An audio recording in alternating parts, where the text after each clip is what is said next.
Alright, so we're going to do some crispy fried chicken a la similar to the Plaza Inn. So we have our bird here, nice sized bird, buttermilk for brining and salt as well. So what we're going to do is we're going to break down the chicken and we're going to take a lot of the legs and nice chunky bits and put it into a brine. So I have a bowl here waiting for it, and then put it in the fridge for a few hours until we need it. Okay, so I've broken down the chicken. So we've got our drumsticks, our thigh pieces and a bit of the underside, our wings, and we've got our breasts.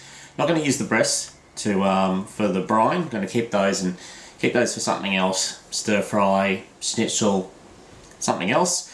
So we'll put those to the side. What I've kept as well is I've kept the carcass, because we're going to roast that down and we're actually going to make a chicken stock out of this this carcass, so it's not going to go to waste at all. So the next step that we need to do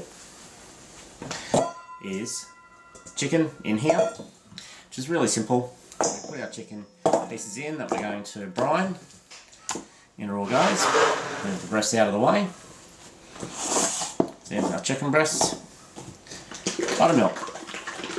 So say this is just the Woolies brand buttermilk, and what it'll do is the enzymes in this, it'll soften up the chicken and you'll get a really, really beautiful tender chicken when we go to actually roast it. So it's pretty simple. Just in goes the buttermilk, and then we've got it here. It's about 2 tablespoons of salt. So just put the salt in, and then time to get hands dirty. Give a little toss around. There it goes, nicely covered. Lovely.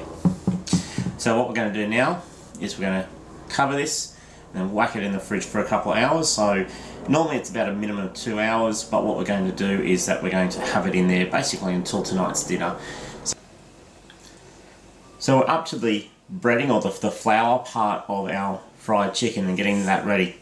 So what we have here is we have at least a heaped tablespoon of paprika, a heaped tablespoon of onion salt, or you can use onion powder, a teaspoon of black pepper, and 2 cups of flour. And don't forget your tiny whisk. So what we're going to do is just mix the flour and then the other dry ingredients in. And we're creating, I say, the nice kind of breading that will go with it. So we mix it all around, incorporate it well so they all mix together. And so they're all together in there. A nice little colour, nice little speckle through there. So you'll see the speckle of the paprika and the pepper, and also the garlic salt in the flour. Next, what we need to do is get the buttermilk out of the fridge, pat it down to dry it off. We're going to salt it and pepper it, and then we're going to toss it in the flour, and then across to the pan, and then fry it in the oil.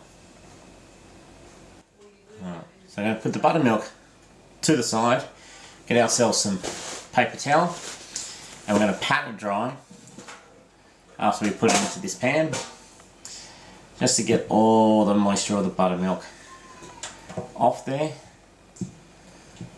in preparation for when we get it ready to dip into the flour mixture. Try and shake off as much as possible before bringing it across into the pan, so it's totally coated in it. Now obviously once we've finished with the buttermilk, it's got to toss it.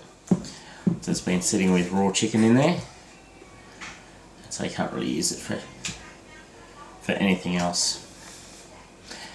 So there we go. Butter chicken's here. The buttermilk chicken is in here. We've got paper towel, pat it dry.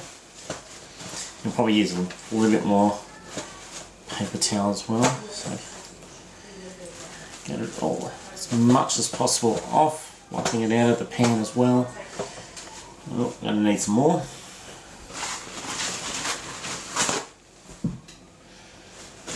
Okay. Pat it all dry. Actually feel how tender it is as we pat it dry.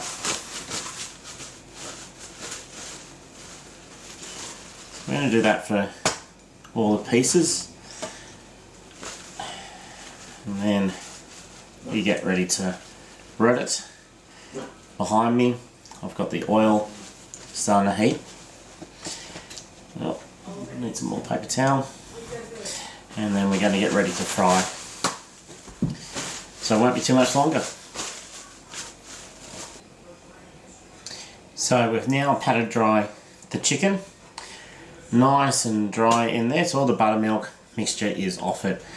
So we've got the flour just waiting just over here. We're just going to crack a couple of eggs, mix a little bit of water in to get ready to then for the coating. So we'll put the chickens to the side for a minute. Get out fresh eggs, and these are fresh from the local supplier, the egg shed. No restrictions there in terms of getting stock. There we go. 2 gorgeous fresh eggs. A little bit of water to go in there just to help it. And this is what we're going to have the egg wash. So just mix it up. Look how vibrant that colour is of those eggs. So fresh eggs. Whisked up.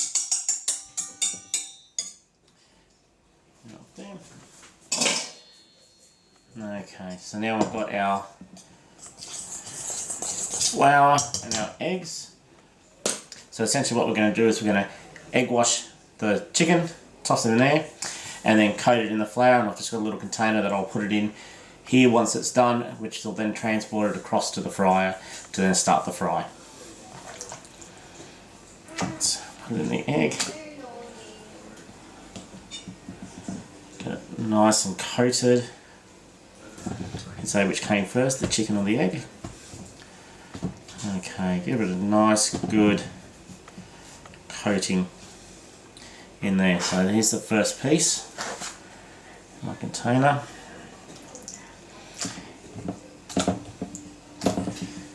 Next piece.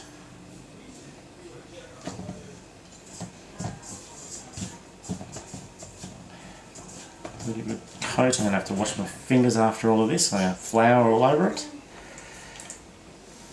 Get the next piece in.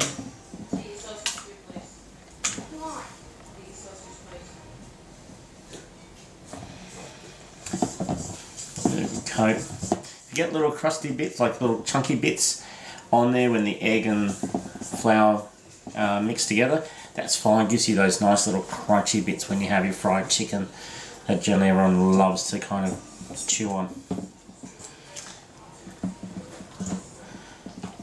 The drumstick, making sure it's coated. You can toss around. Oh yeah.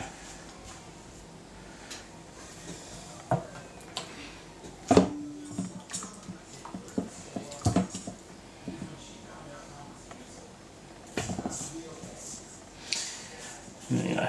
Nice thick drumsticks. None of these little ones that you get if you go to KFC and get your 2-piece feed. Nice and thick. I mean, look at the size of that. Like the size of my hand.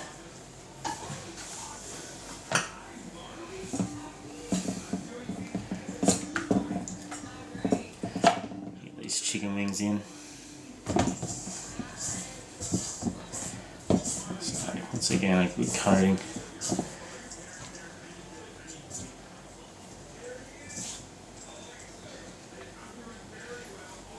And the final wing. And so we're not doing the breast because the breast, I used one for my lunch today to add to the gumbo that I made from last night, just to give it a little bit extra. And then also I've put the other breast in the freezer for use for another time.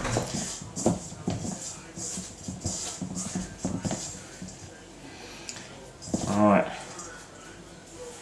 now our chicken, I'll move these bowls and the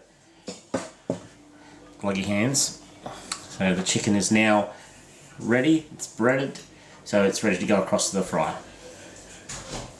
So here we are, the oil has heated up. Put a little test piece in there just to check the oil. What we have on the side here, I've just got like a baking tray with a cooling water rack.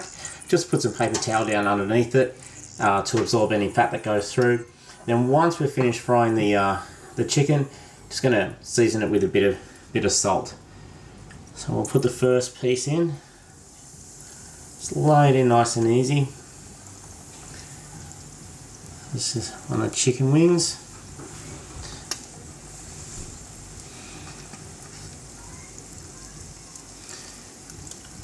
I'll get one of the drumsticks in. And we'll get one of the thigh pieces in as well. Just gently in. And I'm going to watch this fry up. When it gets nice and golden on one side, we're going to flip it over to the other side and then cook it, obviously until it's nice and golden as well. Then we'll just ensure that it's cooked all the way through. We'll take it out once it gets that nice kind of golden all round bit. I say put it on the rack, bit of salt. Then we'll let the oil heat back up again before we put the next three pieces in.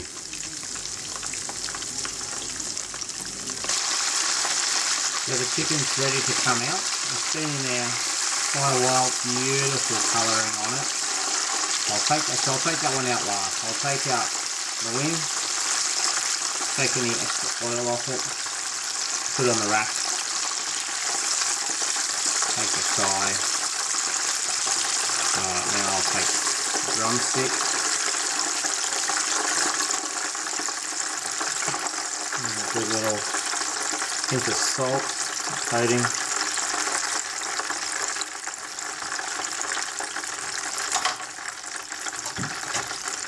Turn them over. And a pinch of salt. Alright, let's check the temperature.